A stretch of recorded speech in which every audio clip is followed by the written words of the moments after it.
Good morning, everyone, and welcome to Magog Elementary School's talk show. So, I am your English host, Marissa Biddings. I have something very special to announce. Today, we have a very special guest with us, and she actually came all the way from the Philippines.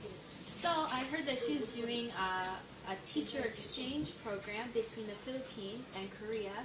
And she is one of the best teachers that the Philippines has to offer. So please introduce yourself to everyone. Hi to everyone. My name is Rina Angeles from Arellano University in the Philippines. And I'm so glad to meet you all. Wow, so time really flies. How are you feeling now that you've successfully completed UNESCO's Teacher Exchange Program? Oh, the time's really so fast, and I can't imagine that it's almost 2.5 months.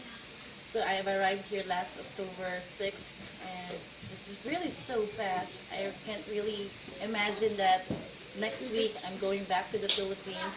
But I'm so happy and glad as well because finally I completed the program. Yeah, I'm so happy too. I'm so proud of you. Thank you so much. Okay, so I have a few very important questions to ask our guests this morning. And the first one is, what have you learned from teaching activities in Korean schools? Well, actually, Korean classes are most likely an activity-oriented. Okay, so it's basically communicative in approach. And in most cases, they have one American native speaker. And it is partnered by Korean teacher. Right. So probably the teaching technique would be half the minute will be for American teacher and half the minute will be for Korean teachers. So they are helping hand in hand. Yeah. Okay. And I think in Korean classes, there are lots of opportunities since they have lots of, I think, field trips. Yeah. So they're given lots of opportunity to be engaged in an actual field of learning. And also, I have noticed that whenever teacher gave some praise, especially if you are a foreigner, the students, Korean students, really appreciate it that much. Yeah. Okay. And I am assigned at elementary school, and the class is just 40 minutes, so it's just quite short. So I need to make it, shorten. Okay.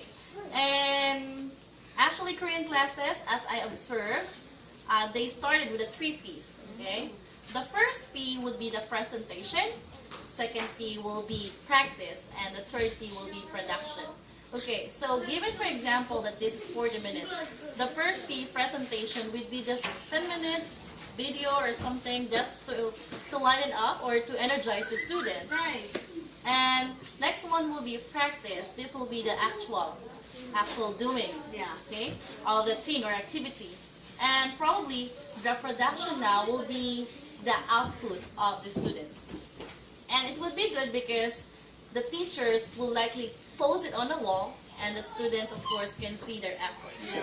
So it's just very good. And also one thing that I really admire most in Korean students is that they are really diligent when it comes to studies. Right. After a class, they have so many academies. And it was really, I think it would be tiring for me. Yeah. But Korean students, they really like studying. Yeah.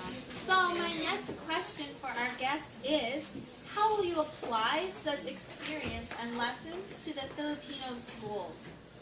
Okay, so the experience that I've gained here in Korea is really a remarkable experience. Yeah. I think when I go back to the Philippines, I will always remind my students how diligent the Koreans are when it comes to studies. Because as I've noticed, until 11 o'clock they're studying. Probably I can impart them how did Koreans improve and how did Koreans excel through studies. And also, I'll be teaching some Korean culture in which I can point out what are the similarities and the differences between Koreans and Filipino. And perhaps from that teaching, the students will learn basically the multicultural, and of course it will promote the cultural diversity. So the understanding for the betterment or the improvement of friendship between Korea and Philippines, and of course for the rest of the countries. Great. Okay, so it looks like we're running out of time for today. So my last question will be, do you have any final words either for the next Filipino teachers who come on exchange or last words to your school? Well, for the Filipino teacher who will be part of this program, for next year's program, or for the upcoming teachers, I believe that you can do it. Just do your best to carry out the main objective of this program. I believe also that UNESCO Philippines and UNESCO Korea believes in your talent and in your ability. That's why you are here. Right. And for my school, Megok Elementary School, I'm so blessed because I am here. And also I'd like to take this opportunity to thank my mentor, Miss Kwak Sujin, who is very dedicated to her work and always busy sometimes.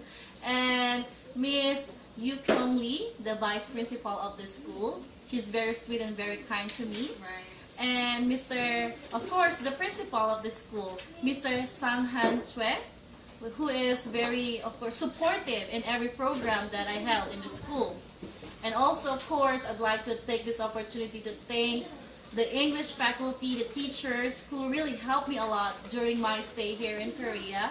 So I'm so thankful with Marisa Biddings, who became my friend for this program and helped me all the way going to Seoul and everything to prepare everything. So also I'd like to thank Miss Ann Sejin, who helped me to translate and became, of course, the translator in every class that I had, and Mr. Jun Hak Lee, in which he acted like a brother, father to me. So he really helped me a lot. So thank you so much for the staff of the school, and of course for those people who helped me to improve and to develop my talent, and the people who believes in me that I can do it and to finish, and finally finishing now the program. Thank you so much, and I will miss you all. Okay, it looks like we're out of time for today, but I would really like to thank our very special guest. Thank you for being on the welcome. show. Yeah. So let's end this video with a fighting. Okay. Okay, ready? Fighting!